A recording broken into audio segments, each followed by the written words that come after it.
بیاموزیم.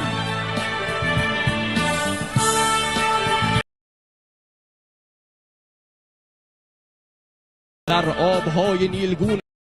Salam əziz və hörmətli bacı və qardaşlarımız, xoş gördük sizlərin. فَإِذَا جَاءَ وَعْدُ أُولَاهُمَا بَعَثْنَا عَلَيْكُمْ عِبَادًا لَنَا أُولِي بَأْسٍ شَدِيدٍ جَاسُوا خِلَالَ الدِّيَارِ.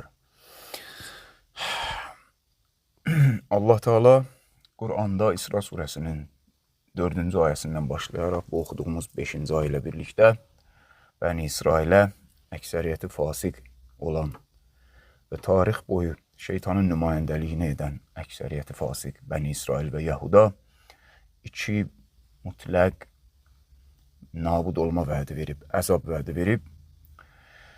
Oxuduğum bu ayə barəsində müxtəlif proqramlarda, istər bağlanan kanalımızda, istər bu kanalımızda danışmışıq və təhlillər vermişik bu gün gedən proseslər əsasında da və mötəbər hədislərdən, şiə və sünni mənbələrindən xidmətimizə oxumuşduq ki, İmam Sadiq əleyhissalam bu ayə tilavət olunanda birinci əzab vədəsi ki, sizi evlərinizdən tək-tək çıxaracaqlar.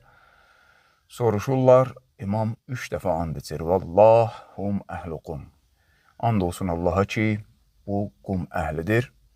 Amma bunun bir başqa çərçivəsi, başqa bir tərəfi də var. Böyük ustadlardan birindən mən eşitdim ki, Usul-i Kafinin 8-ci cildində elə bu ayə barəsində İmam Sadiq əleyhissalamdan soruşurlar ki, bu vəd ki, birinci vəd Bəni İsrailin məhv olma və yaxud da məhvə yaxınlaşma vədi şiddətli zərbə indirəcək bəndələr, onları tək-tək evlərindən sürüyüb çıxartacaq bəndələr ki, siz deyirsiniz, qum əhlidir. Bu, zuhurdan, qiyamdan qabaqdır, yoxsa sonradır? O Həzrət buyurur ki, Qəblə zuhuril qaim aleyhimussalam. İmam buyurur ki, bu hadisə zuhurdan öncədir. Əlbəttə, bu barədə yenə də deyirəm, müxtəlif formalarda təhlillər vermişik, variantlar, versiyaları araşdırmışıq və nəticələrə gəlmişik, bizi izləyənlər bilər. Amma metodikamıza uyğun olaraq elə bu tarixi xəbərlər və Allahın elmi ilə sinəsi dolu olanlar, Əhl-i Beyt vasitəsilə verilən dəqiq proqnozların kənarında gedən prosesləri tətbiq edərək baxmaq daha düzgün olardı. Bizi izləyənlər bilir ki, son proqrama qədər biz çox təkid etdiyimiz bir məsələ var. Sadiq Vəd 3 və ya Tufanul Əqsa 2 əməliyyatı ki, təhlillər etmişik, analizlər vermişik ki, bu zuhur və qiyam hadisələrinin müqəddiməsi olacaq inşallah. Bütün bunları nəzərə alaq və gedən proseslərin intensivləşməsi, Yəmənin zərbələrinin gedərək intensivləşməsi, bütün dünya, biz əvvəllər deyirdik ki, dünya bir tərəfə, İran İslam Respublikası bir tərəfə imperializmlə döyüşür. İndi keçən proqramlarda qeyd etdiyimiz kimi, ikinci İran rolunu oynayan Yəmən imperializmin koalisiyası ilə döyüşür.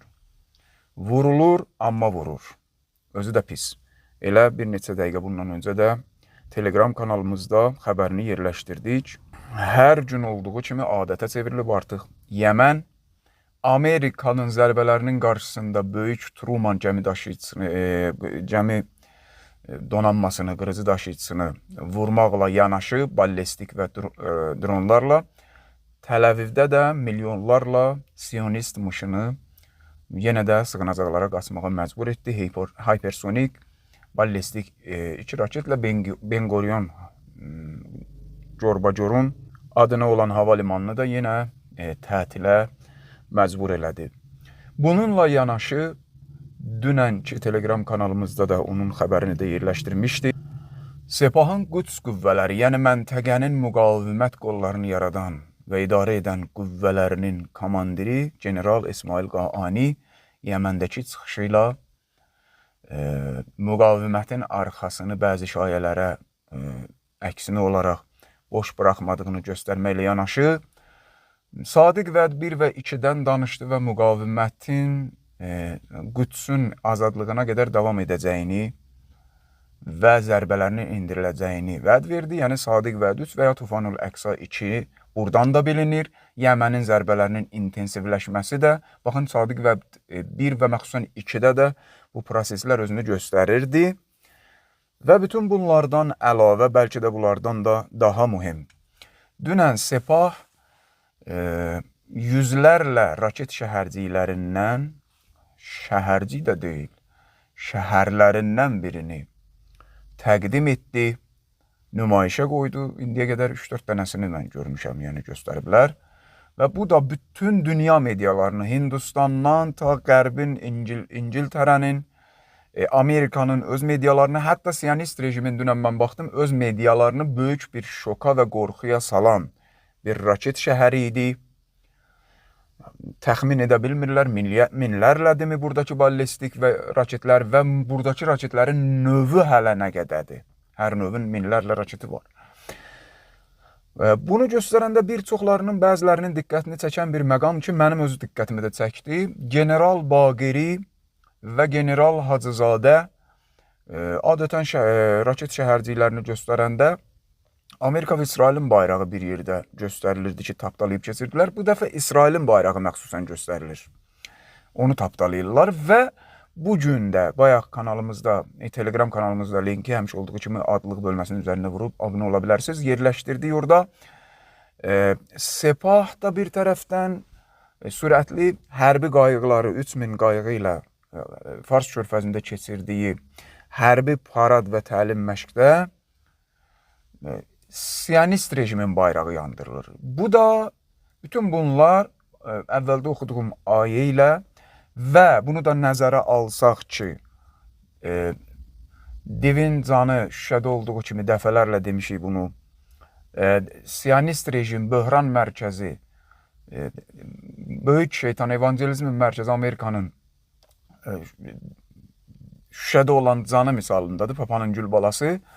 Bunu da nəzərə alsaq və bu dediyim bu faktları da İsrailin bayrağının yandırılması və tapdalanması, Qaaninin çıxışı, Yəmənin zərbələrinin intensivliyi bu yaxın günlərdə Sadiq Vəd 3 və ya Tufanul Əqsa 2 əməliyyatının ya özünün ya da müqəddimələrinin hələ böyük sürprizlərlə müşahidə oluna biləcəyini böyük ehtimalla bizə xəbər verir.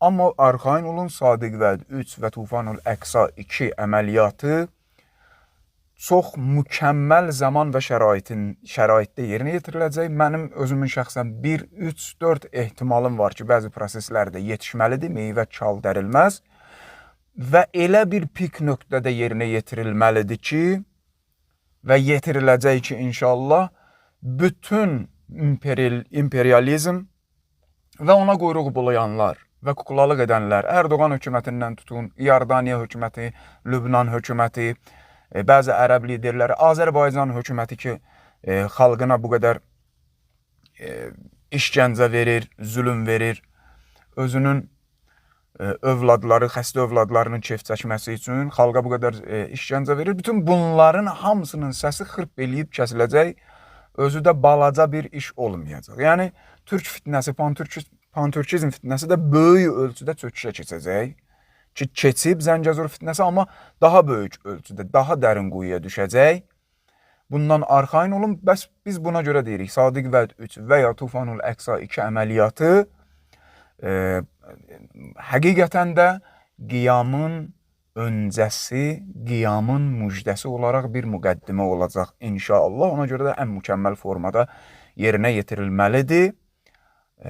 Yenə də əvvəldə qeyd etdiyim hədis, İmam Sadiq əleyhissalam buyurur ki, Quranda İsra surəsində Allah birinci nabudluq vədini İsraillilərə, Bəni İsrailə verəndə qum əhlidir ki, heç bu hadisə Həzrətin qiyamından öncə baş verəcək. Sübh yaxındır, sizləri sübhün sahibinə əmanət edirik.